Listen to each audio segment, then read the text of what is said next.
On écoute Marine Le Pen, elle aussi en campagne à Hénin-Beaumont. Les plus utiles possibles.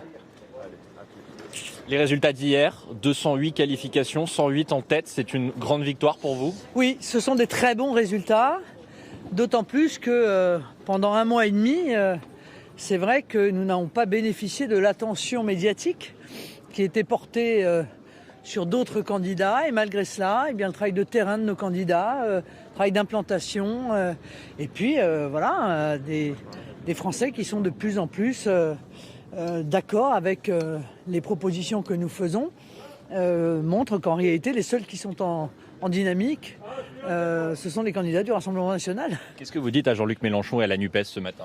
Bon, écoutez, je leur dis rien, mais malgré tout le battage dont ils ont bénéficié, la réalité, c'est qu'ils font moins bien lors de ces élections législatives qu'ils n'ont fait avec leur score cumulé au premier tour de l'élection présidentielle. Voilà, donc tout ça pour ça. Et puis avec un certain nombre de mensonges diffusés hier soir sur le nombre de présences au second tour, etc. etc. Donc voilà, moi ce que je sais, c'est que nous avons donc 200 second tours, dont 5 triangulaires, et 108 circonscriptions où nous sommes arrivés en tête et où donc nous pouvons faire élire des députés. Donc tous les électeurs du Rassemblement national qui veulent s'opposer à Emmanuel Macron, mais également s'opposer à l'extrême gauche, peuvent ainsi envoyer un très grand groupe de députés nationaux à l'Assemblée. On sent que la position de la majorité présidentielle n'est pas claire dans les duels NUPES-RN. Oui, mais ce qui est très clair, c'est les pleurnicheries de Jean-Luc Mélenchon à destination d'En Marche, qui demande à En Marche de faire appeler à voter pour eux, en contrepartie de l'appel de Jean-Luc Mélenchon à voter pour Emmanuel Macron. Donc quand je disais que cette opposition était une opposition en carton-pâte, je le répète, NUPES est une opposition en carton-pâte. En réalité, eh bien, ils sont en pleine manœuvre avec En Marche depuis l'élection présidentielle. On sentait pas mal de défaitisme autour de vous ces derniers jours. Est-ce que vous dites aujourd'hui que Marine Le Pen, le RN, est de retour? Oui, mais le problème, c'est que le défaitisme n'existe pas sur le terrain, il existe sur les plateaux de télévision. Donc un jour, les journalistes se mettront autour d'une table et puis réfléchiront à leur incapacité à faire une analyse qui soit objective en ce qui concerne le Rassemblement national. Car à chaque fois qu'ils font une analyse, elle est erronée. Voilà. Donc nous sommes là, nous sommes bien là, nous sommes en dynamique forte depuis 2017. Nous sommes les seuls à être en réalité en forte dynamique depuis 2017, car entre 2017 et aujourd'hui, la gauche et l'extrême gauche confondus est en recul ou en stagnation.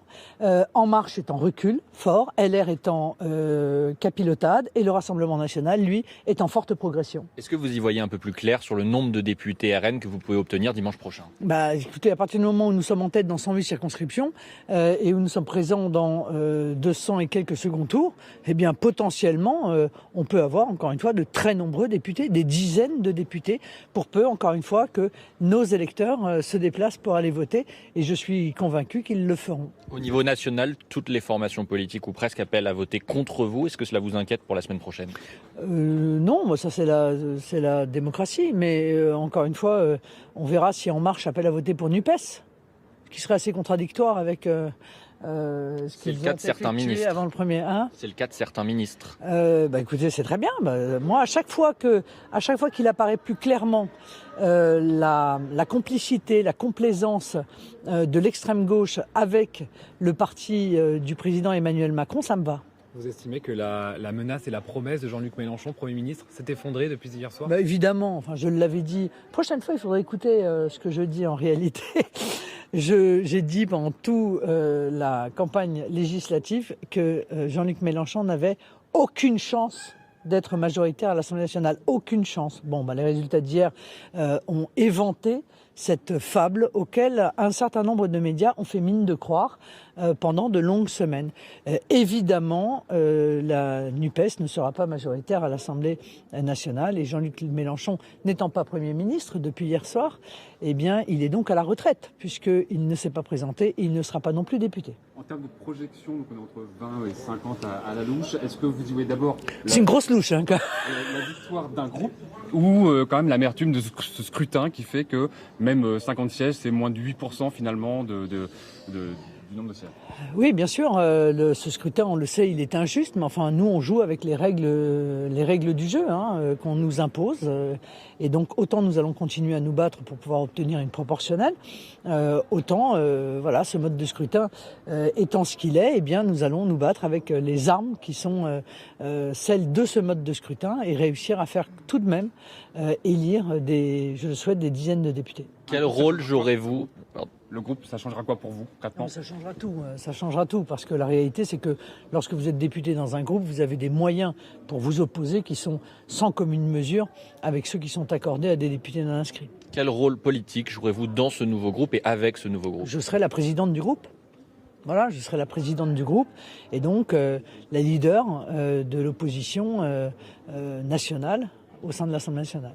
Votre programme, votre stratégie pour cette semaine d'entre-deux tours? Écoutez, continuez à faire campagne, ce que nous avons fait depuis des semaines avec un certain succès. Je vais bien entendu aller soutenir un certain nombre de mes amis qui sont dans des circonscriptions qui sont évidemment gagnables. Et voilà. Et puis je vais aussi un peu faire campagne dans ma propre circonscription, puisque la participation n'était pas suffisante pour me faire élire au premier tour. Il n'y a pas de candidat reconquête au second tour, il n'y a même pas Éric Zemmour.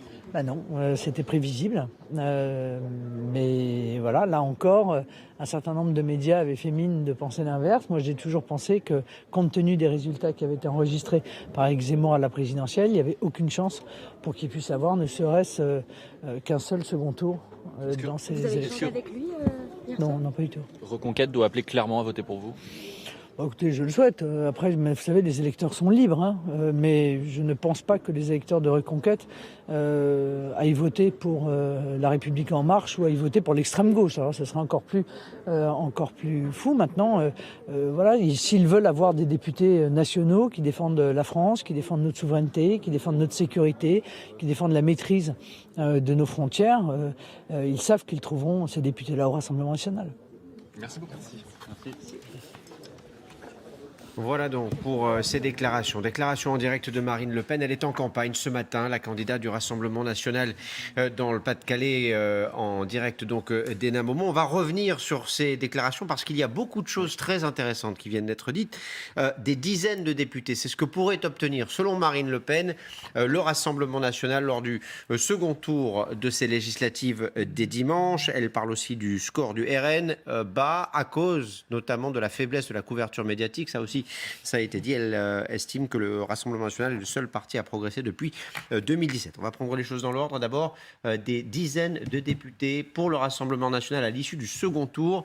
Jérôme Fourquet, vous n'êtes pas journaliste, donc on va dire que vous êtes neutre. Ouais. Voilà, possible ou pas? Alors, ce qu'elle mentionne, 108 circonscriptions où le Rassemblement national est en tête, je crois, ou présent.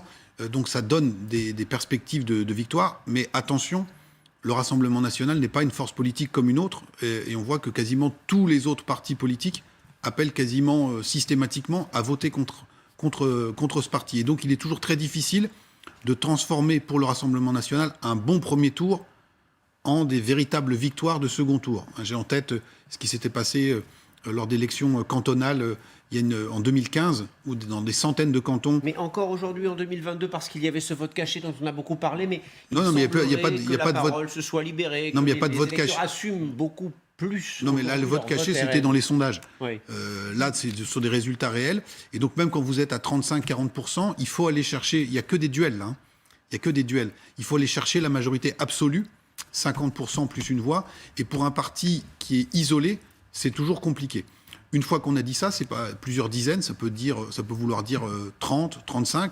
C'est pas hors de portée pour le Rassemblement national. On note néanmoins une évolution dans le discours de Marine Le Pen, puisqu'elle était très prudente pendant la campagne législative en disant notre objectif c'est d'avoir un groupe, et le groupe c'est 15 députés.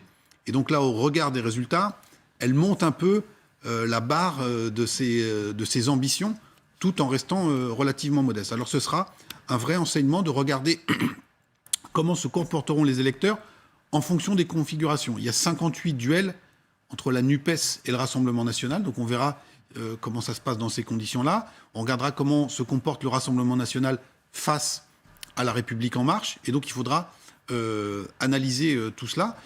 Ce qui est sûr, c'est qu'avec plusieurs dizaines de députés, le Rassemblement et un score de près de 19% premier tour, il y a aussi, on n'en a pas parlé, de l'argent qui va rentrer dans les caisses de ce parti. Et on sait que c'est un problème lancinant pour le Rassemblement national d'avoir des finances qui soient un peu à l'équilibre. Donc on comprend que Marine Le Pen ait eu un ton un peu enjoué, qu'elle avait l'air de bonne humeur ce matin, parce que c'est plutôt une bonne cuvée. Mais peut-être qu'en son fort intérieur, il y a un peu de remords de ne pas avoir mené campagne plus activement dès le début pour avoir capacité d'amplifier encore. C'est la photo média. Oui, c'est Voilà, Jean-Luc Mélenchon qui est le chouchou des médias. Ce qui est intéressant dans ce qu'a dit Marine Le Pen, ce sont aussi ses attaques envers Jean-Luc Mélenchon. Elle est toujours en direct sur LCI, on l'écoute. Qui a été construite en fait totalement artificiellement par les médias, qui, il faut bien le dire, ont plus d'attirance pour l'extrême gauche, semble-t-il, que pour le Parti national. Vous n'avez aucun regret sur la façon dont vous avez mené la campagne? Aucun. Bonjour. Bonjour. Bonjour. Bonne chance. Merci beaucoup. Hein. On compte sur vous. On revote dimanche quand même. Hein. Oui. Faut aller revoter. Hein. Marine Le Pen qui poursuit sa campagne sur ce marché dans le Pas-de-Calais, elle qui est quasiment assurée d'être réélue dimanche prochain. Je parlais de ses attaques envers Jean-Luc Mélenchon. Elle dit qu'il est déjà à la retraite puisqu'il n'a pas été candidat à sa réélection et que son parti, la NUPES, sa grande formation d'union des gauches, n'est pas en mesure d'imposer un Premier ministre à Emmanuel Macron. Elle dit la NUPES est une opposition en carton-pâte. C'est une réaction aussi à ce qu'a dit la majorité présidentielle qui a clarifié sa position. En cas de duel RN-NUPES, pas une seule voix ne doit aller au RN. Julien. Oui, alors ça, il y a eu un peu de cafouillage et de la grosse pagaille au niveau de la majorité, enfin de la Macronie, sur quelle consigne. D'ailleurs, on sentait beaucoup qu'il n'y avait pas eu, je dirais, de trop d'éléments de langage depuis hier soir pour savoir où se situer en fonction du ministre que vous écoutez ou du membre de cadre de Renaissance. Vous étiez un petit peu perdu. Ça avait commencé avec Elisabeth Borne dans son discours qui renvoie dos à dos Jean-Luc Mélenchon et Marine Le Pen. Ensuite, vous avez des ministres, Clément Beaune qui était chez Elisabeth tout à l'heure, mais qui dès hier soir, lui, a clairement dit, il le disait même avant le premier tour, hein, moi, il n'y a pas de souci, je voterai à gauche pour en cas de duel avec le Rassemblement national. Vous avez d'autres qui étaient là, on verra au cas par cas comment on se situera. Et puis Elisabeth Borne qui fait un tweet dans la soirée répondant à Fabien Roussel en disant, dans votre cas, il n'y a aucun souci. Mais dans le cas d'autres, si c'est des membres de la France Insoumise, là aussi, c'était pas très clair. Donc il y avait encore pas mal de flottement, je trouve, parce que certainement, il n'y a pas eu de vrais éléments de langage. Juste quand Marine Le Pen dit... Pendant un mois, on a laissé Jean-Luc Mélenchon s'installer, mais Marine Le Pen elle-même est partie en vacances pendant plus d'une semaine. On ne l'a pas beaucoup vu. Jean-Luc Mélenchon, coup médiatique, on l'a dit, coup politique, élisez-moi Premier ministre, ça a marché, ça a imprimé quelque chose. Donc pendant que aussi Emmanuel Macron était en retrait. Et son gros avantage à elle, Marine Le Pen, c'est que par rapport aux trois blocs qui se sont dessinés, que ce soit Emmanuel Macron, Jean-Luc Mélenchon et donc elle, Marine Le Pen, eh bien ça sera la seule qui sera à l'Assemblée nationale, qui aura cette vitrine en quelque sorte médiatique et de pouvoir marquer quelque chose pendant notamment les questions au gouvernement. Elle sera là, elle, à l'Assemblée. Clément Beaune était votre invité ce matin à ce sujet. Qu'est-ce qu'il vous a dit sur les consignes de vote? Que vous avez entendu, en fait. Je l'ai entendu parce que je vous ai écouté, mais peut-être que tout le monde ne l'a pas entendu. C'est un macroniste qui vient de la gauche. Et effectivement, comme le dit Julien, dès avant l'élection législative, il avait dit qu'il voterait Mélenchon. Aujourd'hui, si vous voulez, il y a un front républicain très résiduel, c'est-à-dire que la consigne officielle d'Emmanuel Macron, c'est de dire aucune voix au Rassemblement national. La semaine dernière, dans un discours à Gaillac, je crois, il avait renvoyé dos à dos les deux extrêmes en disant « ce sont des menaces pour la République ». Il avait presque dit « la République, c'est moi », mais bon, en tout cas, c'est moi qui la défends le mieux. Donc il y a eu un glissement. Elisabeth Borne, effectivement, elle a un peu dit ça hier soir. Puis finalement, la consigne, c'est pas une voix pour le Rassemblement national. Ça n'est pas appelé clairement à élire l'adversaire du Rassemblement national. Clément Beaune, lui, il est sur cette ligne. Il dit « je voterai Mélenchon ». C'est-à-dire que je ferai battre le Rassemblement national. Et il a raison. Merci Jérôme Fourquet. Merci Dany. À suivre, un duel politique avec deux figures qui représentent les deux camps arrivés en tête. Manon Aubry pour la France Insoumise et Prisca Thévenot pour la République En Marche. À tout de suite.